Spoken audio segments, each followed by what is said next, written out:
Payyanur PV Kunhikrishnan 876 വോട്ടുകൾക്ക് lead ചെയ്യുകയാണ്. എന്താണ് ഈ കൊച്ചു കേരളത്തിൽ സംഭവിക്കുന്നത്? പയ്യന്നൂരിൽ മട്ടന്നൂരിൽ UDF ലീഡ് ചെയ്യുന്നു. പയ്യന്നൂരിൽ ടി ഐ മസൂദൻ രക്തസാക്ഷിയാവുകയാണ്. അവിടുത്തെ ഏറ്റവും വലിയ പ്രധാനപ്പെട്ട പ്രശ്നമല്ല വി കുഞ്ഞികൃഷ്ണൻ ലീഡ് ചെയ്യുന്നു. കാസർഗോഡിന്റെ കാര്യം നേരത്തെ അഭിലാഷ് പറഞ്ഞു. 8 റൗണ്ട് കഴിഞ്ഞപ്പോൾ വി കുഞ്ഞികൃഷ്ണൻ ലീഡ് എടുക്കാണ് പയ്യന്നൂർ. അവിശ്വസനീയം. അപ്പോൾ പോലും ജയിക്കുമെന്ന കോൺഫിഡൻസ് പയ്യന്നൂർ ജയിക്കുമെന്ന് ഒരു കുട്ടിക്ക് ഇതൊരു ചരിത്രമാണ്.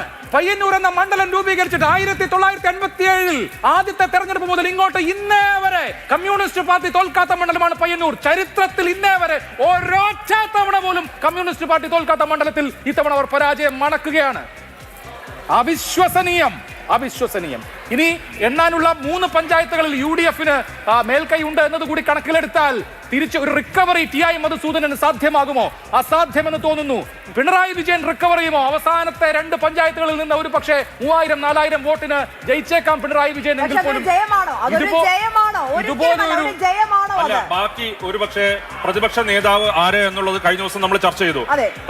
അങ്ങനെ പിണറായി വിജയൻ അല്ലാതെ ഒരു പക്ഷേ അങ്ങനെ ആകാൻ സാധ്യതയുള്ളവരെല്ലാവരും പരാജയപ്പെടുകയാണെങ്കിൽ പിണറായി വിജയൻ മാത്രമേ ഉള്ളൂ എങ്കിൽ ഇങ്ങനെ ഒരു വളരെ തിൻ മാർജിനിൽ മാത്രം ജയിച്ചു വന്നു കഴിഞ്ഞാൽ അദ്ദേഹത്തിന് പ്രതിപക്ഷ നേതാവ് ആകാൻ പോലും കഴിയില്ല ധാർമ്മികമായി. അപ്പോഴാണ് മറ്റു പേരുകളിലേക്ക് നമ്മൾ സജി ചെറിയനെ നമുക്ക് ഒഴിവാക്കാൻ പറ്റില്ല. സജി ചെറിയാൻ മാത്രമാണ് കംഫർട്ടബിൾ ആയി ജയിച്ചു കയറുന്നത് ഈ തരംഗത്തിലും.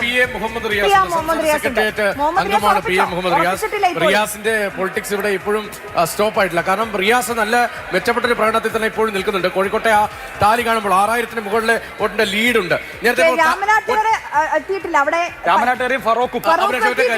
പ്രഷർ ശ്രദ്ധിക്കേണ്ട കാസർഗോഡ് ഒരു പക്ഷേ ഒരു അവസാന ലാപ്പിലേക്ക് കാസർഗോഡിൽ ഇപ്പോൾ അത്ഭുതം സൃഷ്ടിച്ചേക്കാം എന്നൊരു സാഹചര്യം ഇപ്പോഴും നിൽക്കാണ്. കാസർഗോഡ് കലക്ടർ മൈൻ ഹാജി ലീഗ് സ്ഥാനത്ത് UDF സ്ഥാനത്ത് ലീഡ് ചെയ്യുന്നുണ്ട്. അത് 841 വോട്ടിന് മാത്രമാണ്. പകുതി വോട്ട് എണ്ണി ക്രോസ് ചെയ്ത് കഴിഞ്ഞു.